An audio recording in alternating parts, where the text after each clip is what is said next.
yeti e wonde annabi Isa ko le 24 jibina ma 25. Il est nulle part mentionné dans les Bibles. Onno Cheikh Mama Sali do yona sede ko de balde mi wuri Sierra Leone ko wiete concrete lagine dum ko sama kala Sierra Leone ka fayda on yayi famille beno mari ciociru kono men fudi ke cambia do hanto men posi on question kala pasteur jo ma révérend jo ma prêtre jo wodado andudo ka windi e Bible annabi Isa ko le 24 jibina ma le 25 yo aru men jokka mo ka ciociru nulle part hebata dum il est nulle part mentionné ko dum kadi wonno khutba men gondo annabi Isa be andanya ndo jibina ñaan jemmare 24 nen ka francophone e 25 on ka anglophone ko ñaldi hottadi wadana lambe habunobe be annabi Isa Mitra e Sylvester habunobe annabi Isa ben ko feto mabbe ona wadede kala no du warra woni koy julide warra woni koy boîte nuit warra woni koy le mangoje wada ko 24 feta man tashabbaha bi qaumin fa huwa minhum la tattakhizu اليهود والنصارى أولياء ومن يتولوا منكم فإنه منهم فوق غوتم كونون غوتو ara yalla no ballo meden jonna mo bembe duwano en men toro ben sukabe wiyobe joni kanyu yata ka place ji yakata ka dansingi kono wada yata ya kadambugal do feta ko moƴƴi nyande 24 sa juli geje a rewti ke gura man ma on janto inde Allah fejja nata walda toro da Allah yalla fewnu wonbe ben ka yasi hisina daynabe ben danda e masibo e lendi jabina yimbe ben ko karama ko be woni yewde kon kono kala no gerduda madama ko inde 24 on avec chrétien be kono be woni wiide fête on Noël bena la fête de Noël au nom de Jésus et inde Isa ka bena Christmas in the name of Jesus. Donc c'est au nom de Jésus, c'est pas une fête réelle de Jésus. Na fête annabi Isa tigi ko inde makko na wadede. Donc angadi sa wadi dum hayso ko juli de wada fête 24 aray angebe aka podaru to ko ngore on se on e don fota ter mo jangi qur'ana kan jange take e mo jangari qur'ana be no fota wara no gasa wuri wiyen sitta mo fontano jangi on sabu on de hudatamo ne laado maki rubba qari'ul qur'an fal qur'anu yal anhu e jangobe qur'ana rende huddebe aray dum non ko none go no wuri kadi none go ande ciudi tigi moko baabe no cheikh wuri yewti noni holtinobe bibbe mun denyande soda tewu buye liƴƴi addora wiya yo mafe kon tekkingol mafe kon ko dum hadi ko tekkadi a nyaldi tekkingol ne nyande ko mawningol ko celebrugol nyalande nden aray noneji di no dudi Allah dando en di fo be majji ko di bone joni aray jonnay mawben ustaz Raja en do hiden den haawi tinnare mabbe e wakkilare mabbe kono Allah kanyum haawaki Allah tabaaraka taala no jogi joddi din duubi din kabe on do hande min o wondo wolde do ko be beedo janni be janni ben wobbe ben janni wobbe ma ben don jebben be janni don menen woni karamo ko be amen ben kono hande no be walillahi alhamd kanodda fi islam wo ko onon sa yehi ka julide mabbe do juma atawa khutba mabbe on atawai andi julide imamujo jawi e gangunal wo yimbe danike de tay ko imamujo dani do ari ka gangunal si dani do jawi ka minbar o danni nay tawa be do ben si tawi na dani do jawi inshallah jama on o diwtay kala suttudo julugol juma ka julide mabbe do enen andi ko benta da geri ha a sutti baylo baya adabbira e suudu baylo baya buyi hande yimbe do wodi ittube jawle soodi leydi darni baylo baya sabu mabbe nden julide e eggube quartier ji dabbi ton cuudi luwi mawben kadi alhamdulillah be ama bay ko yoto barugo lawol gol sunna pine duma be yimmoto be arabe ta suka ben be wiyetake payle de na payle ko moko baabe keldube non kono be yimmoto be arabe ta be moko baabe don be wada be don dawa be jeejabe wobe na ay mo be poto do yandi be mo be maddike ena billahi mi maddaki sina bidi di tapala pa ko mitiri koje ara sino maddi goddum ko siko non kono yandi mi jeeji yon ko don be jeejata ha be na wastay on danninta acce mimmi dannina be na la dandame wa mon danninde be dannina ko non hande o yi falillahi alhamd baylo baya duitike moƴƴa ka awa karamo kojo laabudo reedu hettantodo jama on ka woni wo si yimbe be jabanimo don daygay si yimbe no mantori menen warno do ko sikki mo jangi be radike mo fejji yeso gasi wacci de woniwre mon den don so hebi docteur o radike o mayra don goto e dido halanno donc adina kadi ko non so no goddo mantori men radike jangudo men radike jon jawdi men radike huwondirdo e laamu ara yo subike majjere e albalaw ka modon don kala yalla dande ya foto e juuti moƴƴa min toro kadi sukaɓe organisateur ɓen e talibaɓe ota goto yaw i tapiji so tapiji julde nden gotol majjiɗo on foppo yoɓa e mum jullere wotere association ɗo si hattama ko fop yoɓata nde yiidaɗo o kadi sooda e jullere komo be jullere gasa Allah joni heɓen guluje ɗiɗi julle sen gayni koye wonɗo ha ƴetten julle ɗen na ɓenɗe kadi marete ɗon moɓen piiji ɗin fof julirde nden fewndo aray tapiji ɗin désordonike weƴƴiten ha moƴƴa aroɓe subaka ɓen ka tawa organisike ɗi tapiji ɗo ƴetten naden hoccen kala poore on wonkun ɗo yeñen geru ngun ha moƴƴa sewten inchallah nani barakallahu fikum Bismillahirrahmanirrahim. Alhamdulillah rabbil alamin. Salatu wassalamu ala rasulillah wa ba'd. Alhamdulillah ya barakatuh. Yalla fewnen e diina makko kan jaɓana en dewal meɗen ngal ɓay goonga on weeti e jaɓi en goonga on fenande nden e majjere nde weeti Allah pottiɗen e ɗum waɗa en añɓe ɗum pottiti haray ɗen toro Allah ta'ala e Allah ɓe barke mon onon ɓeeɗo sukaaɓe waɗi mawɗo hannde ko mayɗo janngo ko suka hannde woni mawɗo janngo yo Allah fewno hokkora on sonnaaɓe hulooɓe Allah e juriyaaji hulooɓe Allah rewa Allah hara ɗen weltano Allah ta'ala fota o tata hawrindini en e Ustad Abdoulaye Baɗo mon mbeya Allah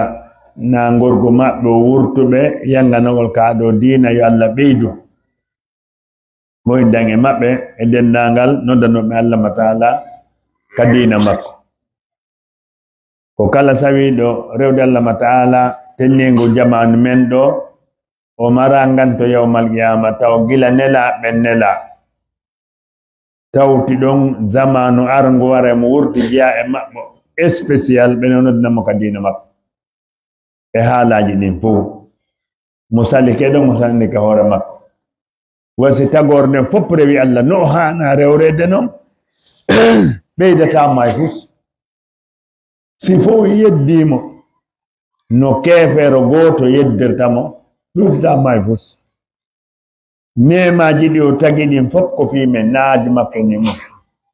yala nemi nemaji makko ɗin ɓuri ni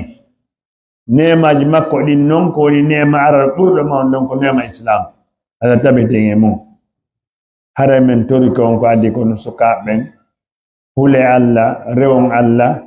jangon qur'ana e sunna on fiino faami rewon Allah ta'ala wonɓe jangde ka lekkoje ɓe wakkilo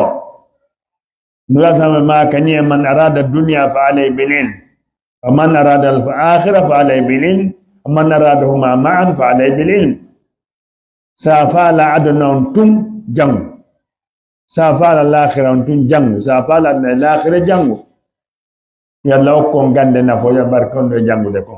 e ko jangu ɗon ko haray e weltanike sukaɓe organisation ɓen ɗo aynuɓe gollango Allah ta'ala e ɗe tumbodire Allah ɗe barke mon on fof waɗon huloɓe Allah rewa Allah okkon juriyoji huloɓe Allah rewa Allah denndangal jama hettiɓe seeni ɗo mawɓe sewɓe sonnaɓe yo Allah waɗu barke men hokka en barke baraji jonde nde waɗɗen nden ɓay ko sabu Allah makko kanko Allah waɗɗen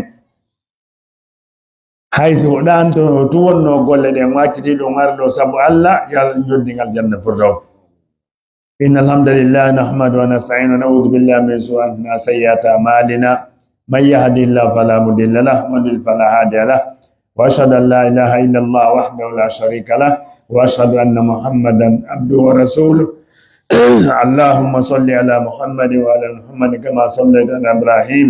وعلى ال ابراهيم انك حميد مجيد اللهم بارك على محمد ومحمد كما باركت على ابراهيم وعلى ال ابراهيم انك حميد مجيد اللهم اعز الاسلام والمسلمين واذل الشرك والمشركين اللهم دمر اعداءنا في كل مكان اللهم انصر ولا تنصر علينا اللهم اعزنا ولا تذلنا اللهم ارحمنا ولا تعذبنا يا فرج عنا يا غياث المستغيثنا غثنا اللهم اجعلنا سببا للمهتدين يا ارحم الراحمين ربنا اتنا في الدنيا حسنه وفي الاخره النار يا حي يا قيوم اللهم صل وسلم جزاكم الله خيرا hara en yahoto joni ko ɗum ɓe mawɗi fi yiɗi la TikTok dandangal har windi ga jogi kono bo karam ko be hawdi bay kadi Allah tabaraka taala hawdi ni be sunnati kader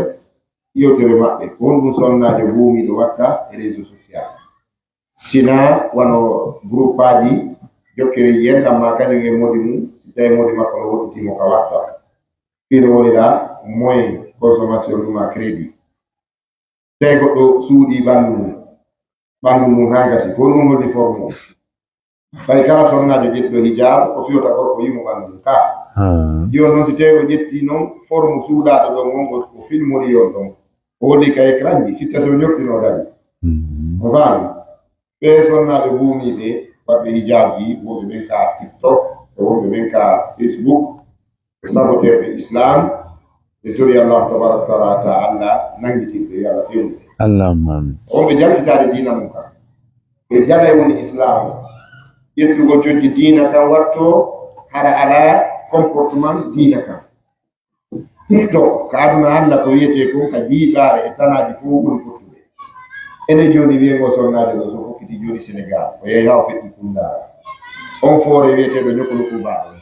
ɓe wi bonono ɗon ka buutono ton ka ñamfeji kulle ñama e ɗendeno ton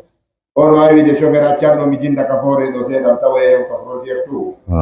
hakkude ɗen kulle ɗon o wattaɗo ka o warata ɗo oto andanno traverse de hoore pont maayo moola nango wano baafiŋe ma wiye wano kunkure wode o wiya sofe aɗa garebi mi cippomi fiw ko ka ndiyam mi rewa ka ndiyam ɗo ka no annda nuubi no toon ndiyam ɗa yoole o watta ɗum fiyo wonti makko tindaɓe joni noon o aduna ka o aduna woni fottude ɗo wiyeteɗo TikTok ɗo tew ƴetti nduɓandu makko buumandu ɗo e nde tiggare makko ɗo e sokkedi makko e gar